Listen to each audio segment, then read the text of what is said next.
గచ్చియాకుట్ట. ఇది ఒక స్లమ్ ఏరియాలో నివసించే రూడో అనే ఒక పిల్లవాడి కథ. తనని పెంచుకున్న తండ్రిని వేరే వాళ్ళు చంపేస్తారు. అందరూ మన రూడోనే చంపాడని తప్పుగా అనుకుంటారు. అక్కడ తప్పు చేసే ప్రతి ఒక్కరిని ది పెట్ అనే చెత్త కుప్ప పడేసి ఒక లోయలో పడేస్తారు. అలానే మన రూడోని కూడా అందులో పడేస్తారు. అతను చేయని తప్పుకి అతనికి శిక్ష వేస్తారు కాబట్టి వాళ్ళందరి మీద రివెంజ్ తీసుకోవాలనుకుంటాడు. అక్కడ ఎవరికీ తెలియని విషయం ఏంటంటే ఆ లోయలో మరో ప్రపంచం అంటూ ఉంటుంది. అందులో మన రూడో పడగానే చెత్త మాన్స్టర్స్ అతనిపై దాడి చేస్తాయి. వాటిని ఎదుర్కొంటాడు.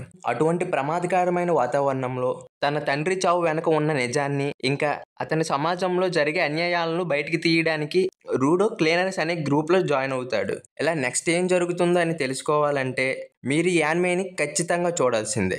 కొన్ని దగ్గరలో మనోడిని చూస్తే వీడు హీరోనా లేకుంటే విలనా అని అనిపిస్తుంది. ఈ యానిమే క్రంచీ రోల్లో తెలుగులో అవైలబుల్గా ఉంది. ఇప్పటికైతే 2 ఎపిసోడ్స్ రిలీజ్ అయ్యాయి. ఇలాంటి మరిన్ని యానిమే సజెషన్ కోసం మన పేజ్ని ఫాలో చేసి పెట్టుకోండి.